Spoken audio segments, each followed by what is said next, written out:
Akala mo ba hindi ako sanay sa mano-manong labanan? Halika! Lumapit ka! Uy, Leia! Mag-iingat ka! Malakas at mabagay sa mga gabunan! Huwag mo akong alalahanin. Kaya ko labanan ang mano-manong halimaw na to. Halika ng pangit na gabunan! Harapin mo ako! Nagulat ka ba? Dahil naiwasan ko ang pagdamba mo sa akin! Mag-iingat ka, Leia! Puro ka lang naman tapang di ba? Wala kang utak. Kaya kung gusto mo ng laban, halika! Lumapit ka dito! Labanan mo ako ng harapan! Nakita ko na lalong nainis ang babaeng gabunan nang marinig ang pang-iinsulto ko, kaya lihim akong napangiti. Kaagad siyang sumugod at hinawakan ang mga damit ko. Hindi naman ako umilag dahil bahagi iyon ng plano ko. Nang kakagatid na niya ako, kaagad kong hinugot ang kalibre 45 sa aking bewang at itinutok sa ilalim ng lalamunan ng aswang. Nagulat siya nang maramdaman ang malamig na bunganga ng baril ko. Bago pa siya makaiwas, kinalabit ko na yon kaya nawasak ang kanyang bunganga. Napaatras siya at paluhod na bumagsak. Hinawakan pa niya ang nawasak niyang bibig pero muling tumingin sa akin bago ipinikit ang mga mata. Sabi ko na nga ba magagawa akong plano ko.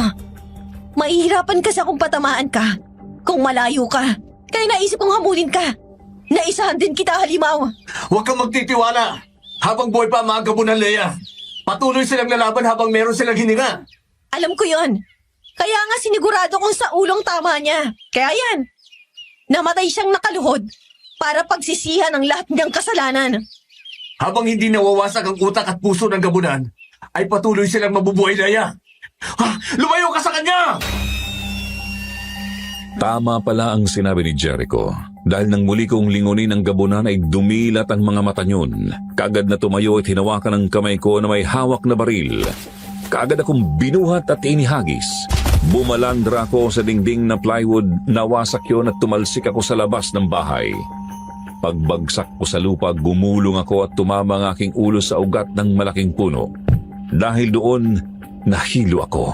Umikot ang aking paningin. Nang magising ako, nagulat ako nang malamang nakahiga na ako sa aking kama. Nasa mansyon na ako, masakit ang ulo ko kaya kaagad kong hinawakan. May benda na iyon dahil may sugat. Gising ka na pala. Kumusta na ang pakiramdam mo? Ang sakit ng katawan ko. Ang sakit ng ulo ko. Teka, paano nakauwi ako dito? Ano nangyari sa nakalaban nating aswang? Nang ihagis ka niya palabas ng bahay at nawalan ka ng malay, ay dinampot ko ang nabitiwan mong baril. Binaril ko ang aswang. Nang mamatay siya at ang kanyang mga kasama, ay inilibing na sila ng mga taong baryo. Ako naman ay binuhat kita at inuwi dito. Nagpabaya ako. Kung wala ka pala, tsak na pinaglalamayan na ako ngayon. Hindi ko alam na buhay pa pala siya. Mabuti na lang din at makapal ang suot mong jacket. Hindi ba sa tumagos ang matatalim na kuko ng aswang? Kung hindi, tsak na nasugatan ka ng malalim. Pero huwag kang mag-alala. Nagamot ko na din ang mga sugat mo. Salamat, Jericho.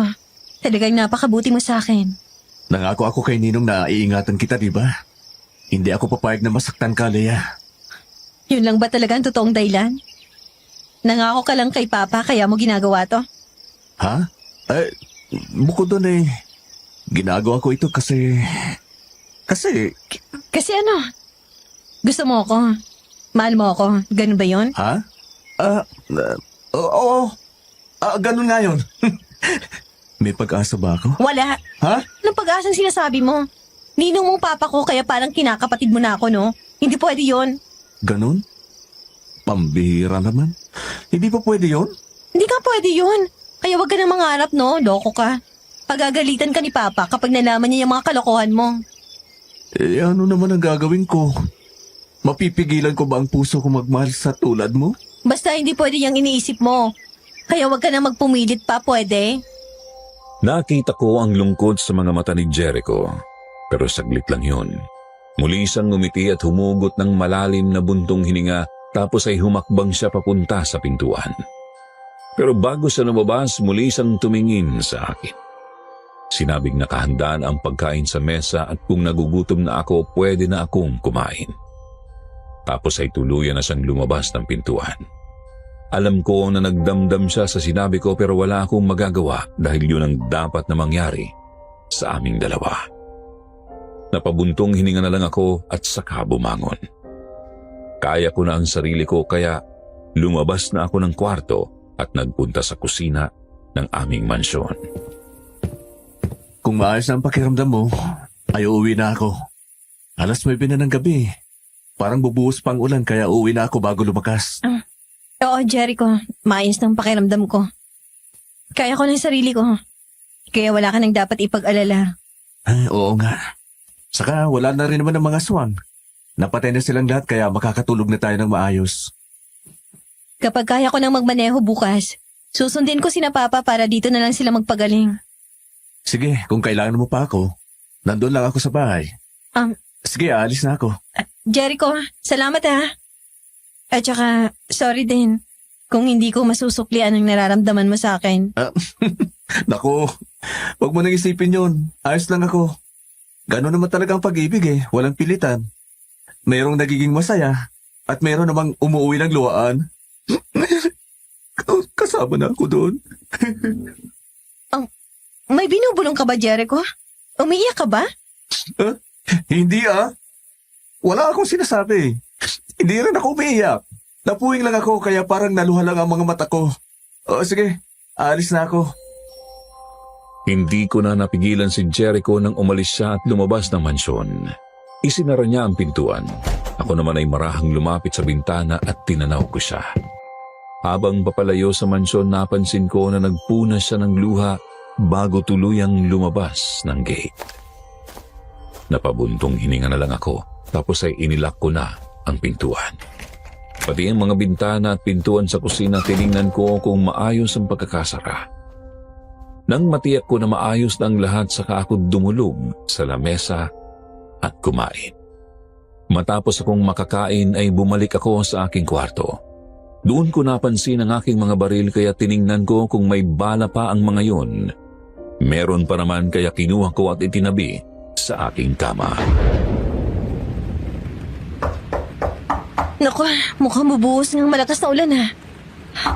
Teka, sino ba yung kumakatok? Leia! Leia! Buksan mo nga muna ang pinto! Jericho? Ikaw ba yan? Oo, ako nga. Naiwanan ko pala ang aking itak. Nandyan sa kusina.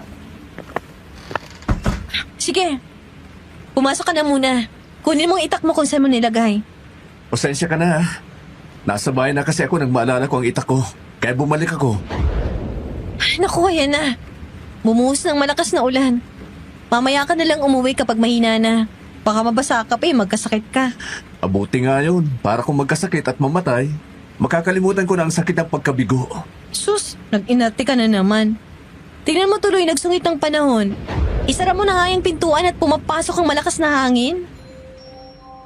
Nang makapasok na si Jericho at takma na niyang isasara ang pintuan, hindi na niya naisara. Paano ay isang maitim na kamay na may maitim na balahibo at matutulis na kuko ang pumigil doon. Sa liwanag ng nagsasalimbahang kulog at kidlat ay nakita namin na aswang yun. Gustong makapasok sa loob ng mansyon kaya nakipagtulakan si Jericho pero higit na malakas ang aswang. Binalyan yon ang pintuan kaya tumalsik si Jericho at bumagsak sa upuan. Jericho! Nakapasok ng aswang! Yung itak ko, nandun sa kusina! Malapit sa may pintuan, kunin mo! May isa pang aswang na nakapasok mula doon sa pintuan sa kusina! Jericho, hindi ko na makukuha ang itak! Hindi pa pala natin naubos ang mga salot! Meron pa palang natira! Naubos yung lahi ng gabunan.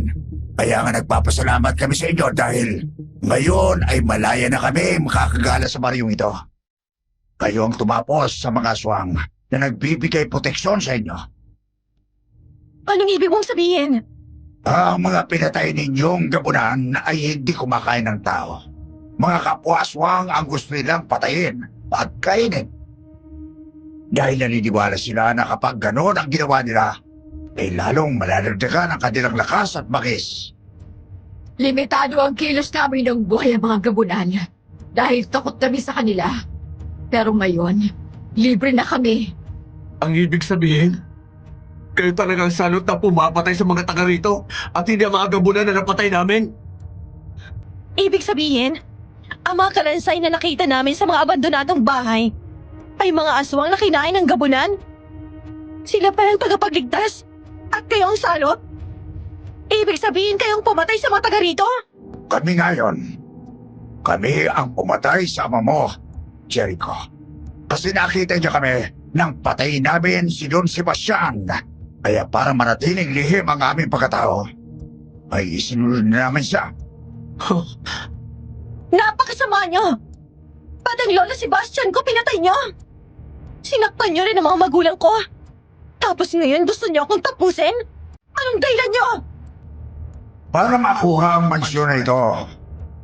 Matagal nyo na itong pinabayaan. Matagal na rin namin tinirahan at inalagaan. Tapos ngayon ay babalik kayo at paalis na kami ito. Hindi kami papayag. Nakatira kayo dito sa mansyon ng matagal na panahon? Teka, sina Mang Kiko at aring nating tumira dito habang wala kami, di ba, Jericho? Oo. Sila na. Tama ka. Yang dalawang aswang na yan. Sina Mang Kiko at haling natin. Kaya kapag wala ka na, ay wala nang mag-aangkin sa mansyon na ito. Kung hindi sila na, at syempre, kasama ko. Kung gano'n ay ikaw si Mang Lazaro. Mang Kiko, aling natin. Naging mabuti ang aking mga magulang sa inyo. Bakit nagawa niyo to sa amin?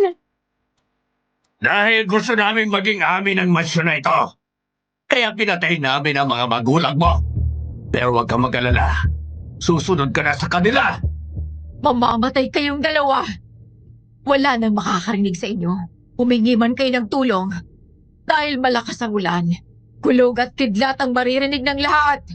At kapag patay na kayo, ibabaon na namin ang inyong mga bangkay matapos kainin ang inyong mga puso para manatiling lihim ang tungkol sa amin. Halos mabingi ako sa mga katotohanan ng aking nalaman. Kaya naman nang humakbang na palapit sa amin ni Jericho ang mga aswang ay naging mailap ang aking mga mata. Umatras kami ni Jericho palapit sa lababo. Doon ko nakita ang garapon ng asin. Mabilis ko yung kinuha. Ginakot ko ang asin at sinabuyan ng mga aswang. Nagulat sa ginawa ko kaya napatras sila at kinusot ang mga mata na tinamaan ng asin. Nagkaroon kami ng pagkakataon ni Jericho na makatakbo at makaakyat sa ikalawang palapag na mansyon.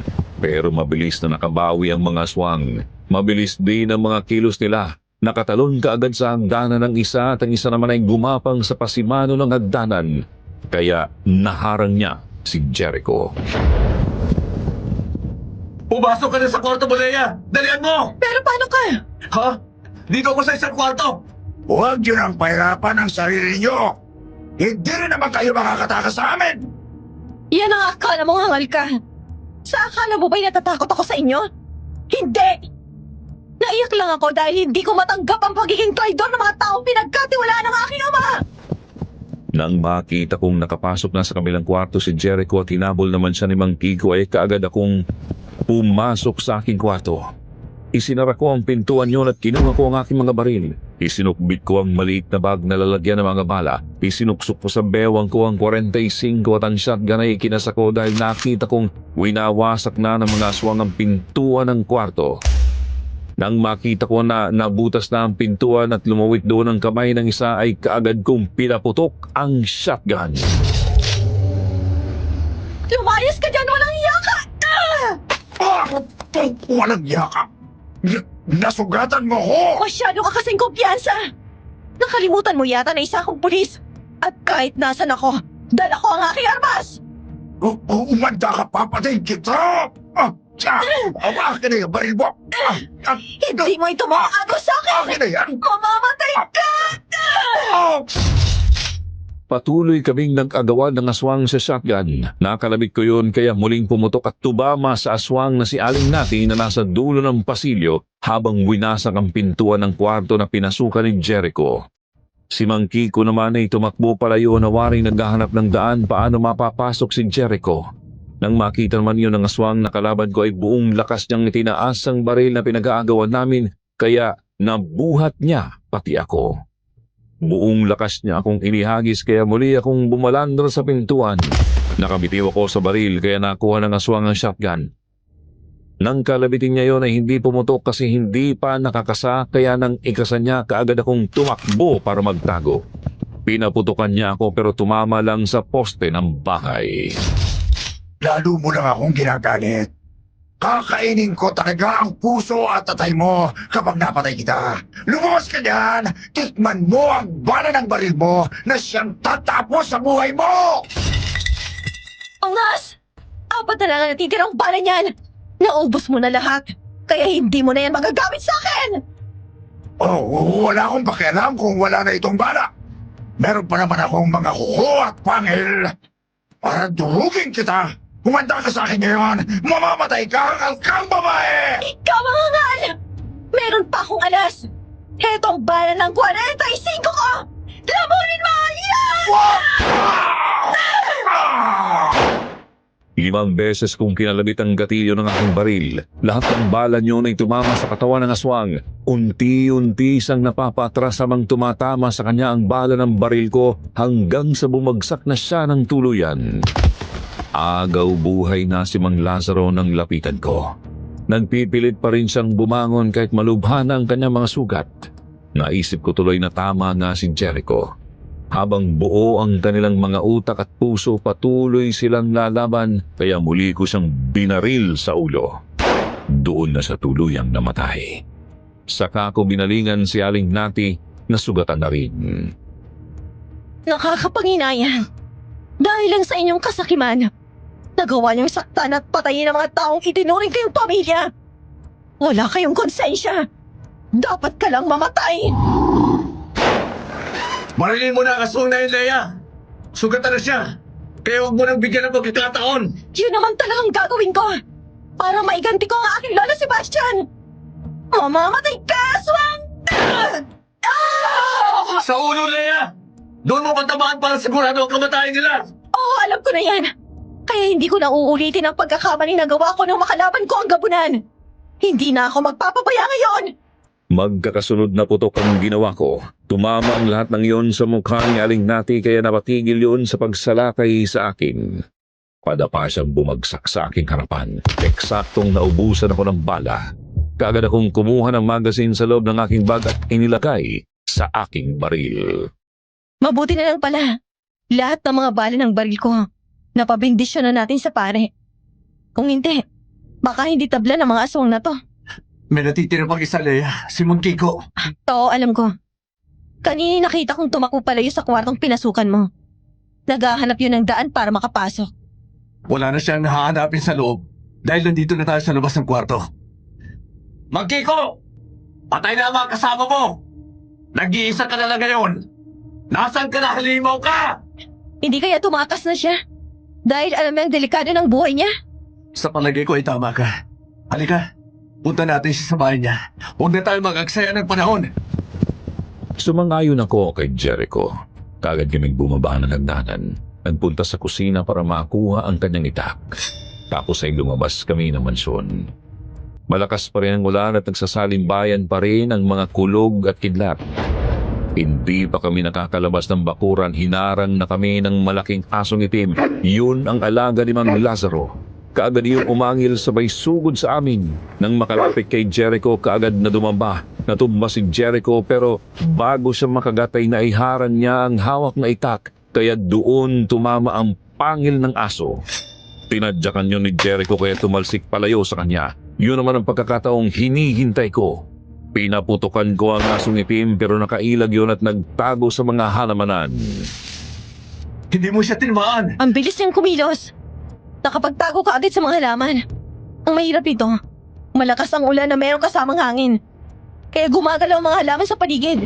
Hindi natin malalaman kung saan direksyon siya manggagaling para sumalakay. Huwag kang lalayo sa akin. Diyan ka at dito ako. Para makita natin kung saan siyang direksyon ang gagaling. Sige, bantayin mo ako at babantayin kita. Di nagtagal, sabay na lumabas sa pinagtataguan ng aswang na si Mang Kiko at ang itim na aso. Galing si Mang Kiko sa direksyon kung saan nakaharap si Jericho at ang asong itim naman ay lumabas sa direksyon kung saan ako nakaharap. Sabay silang sumugod kaya naman ilang ulit kong pinaputukan ng aso habang nasa ere siya. Tinamaan ko siya sa tiyan. Kaya nang bumagsak yun sa lupa, naramdaman na niya ang kirot ng kanyang sugat.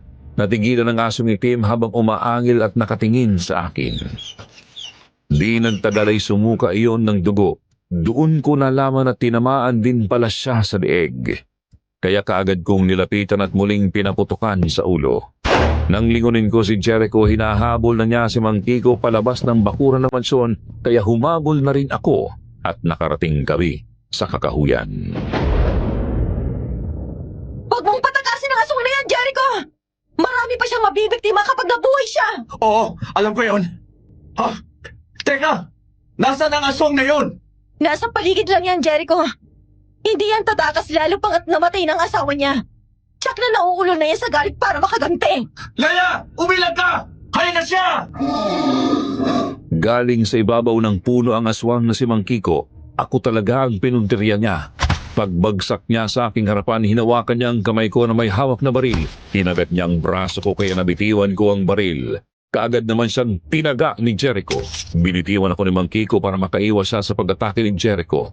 Ramdam ko agad ang pamamanhid at kirot ng aking braso na kinagat ni Mang Kiko. Hindi ko na iyon maigalaw. Parang sa ugat ng braso ko tumama ang mga pangil niya kaya maraming dugo ang tumagas sa braso ko. Ayos ka na pala, ya. Namanid ang braso ko. Hindi ko na maigalaw. Hindi ko na magagamit ang baril para patayin ang aswang na yan. Ikaw nang bahala sa kanya. Sige, ako na ang bahala sa salot na ito. Igaganti ko ang aking ama. Pinatay niyo ang aking ama. Kaya isusunod na rin kita sa mga kasama mo. Mabilis na sumugod si Jericho. Ilang beses niyang tinaga si Mang Kiko pero dahil nasaan yung aswang yon, napakabilis nito. Inilagan lang ang lahat ng ginawa niyang pag-atake. Kapag nagkakaroon naman ng pagkakataon si Mang Kiko ay sumasalakay din yun kaya naman puro kalmot ang inabot ni Jericho. Hanggang sa mahawakan siya ng aswang, binuhat at indinalibag sa lupa. Kaya nang bumagsak doon si Jericho, hindi kaagad nakatayo. Anak ng bullshit ka. Pinaglalaroan mo na ako, ha? Tumayo ka, Jericho! Patayin mo ang aswang na yan! Kapag nagawa mo yon, papayag ako magpaligaw sa'yo! Ha? Talaga ba, Leia? Basta talurin mo at patayin ang aswang na yan! Malaki ang utang niya sa atin. Buhay ang inutang niya, kaya buhay din ang kabayaran. Sige, wala nang bawian, ha? Mang Kiko, pumayag ka ng patayin kita para maligawan ko na si Leia. Ulol! Ikaw ang papatayin ko! At pagkatapos ko sa'yo, ay isusunod ko ng babaeng yon! Diyan ako hindi papayag. Huwag mong sasaktan yan. Maabaling ko pa yan. Kinuha mo ng tatay ko. Hindi na ako papayag na kunin mo ang babaeng mahal ko. Ang dami mo pang daldal! Tapusin mo ng aswang na yan! Tingnan mo ang uso ko, oh! Eto ang uso ko, oh! Ang tulis ng uso mo. Mamaya mo na ako amunin ng halikan pagkatapos ng laban ko sa aswang na ito. Ay, bobo! Hina mo namang umintindi! Tingnan mo ang mga mata at gusto ko, ungas! Nang maintindihan ni Jericho na ang tinuturo ng nguso ko ay ang baril ko palang nabitiwan na malapit sa kanyang paanan, kaagad niya iyong dinampot. Eksakto namang nakalapit na sa kanya si Mang Kiko, kaya nang kakagatin na siya ni Mang Kiko ay ang nguso ng baril ang pinasok niya sa bibig niyon kasabay ang sunod-sunod na pagkalabit sa gatilyo. Kaya hindi na nakaiwas pa si Mang Kiko. Tumagos sa batok niya ang mga bala ng baril, padapa siyang bumagsak sa harapan ni Jericho at kaagad siyang namatay. Kaya naman marahan akong lumapit kay Jericho at yumakap.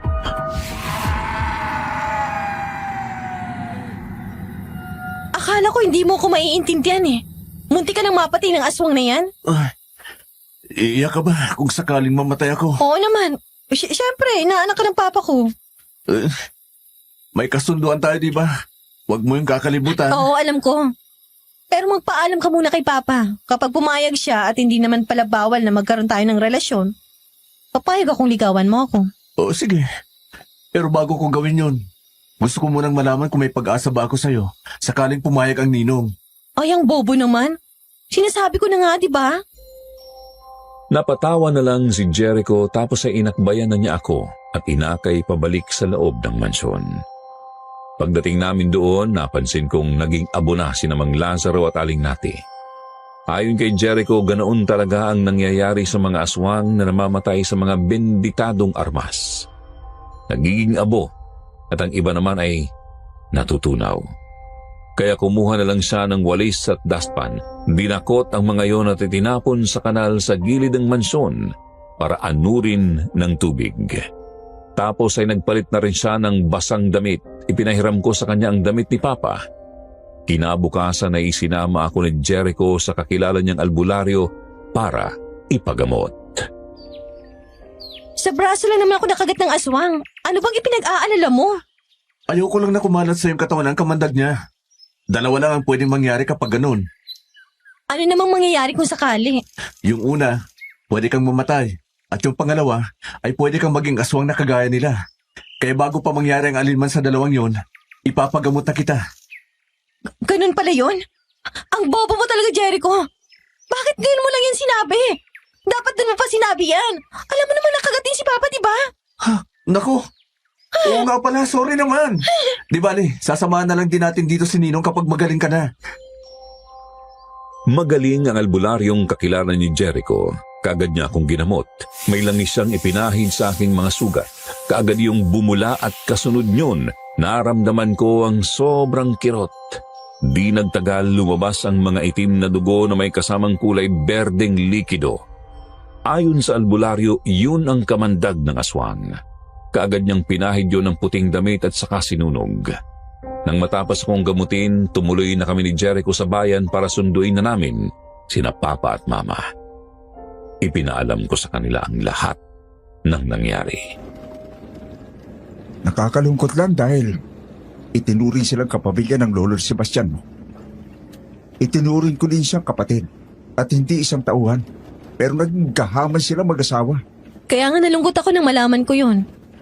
Tapos gusto rin nila na patayin tayong lahat. Kaya wala akong pagpipilian kung hindi tapusin sila.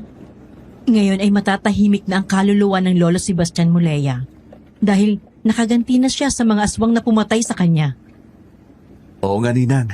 Pati nga aking ama ay tiyak na masaya na din ngayon kung nasaan man siya.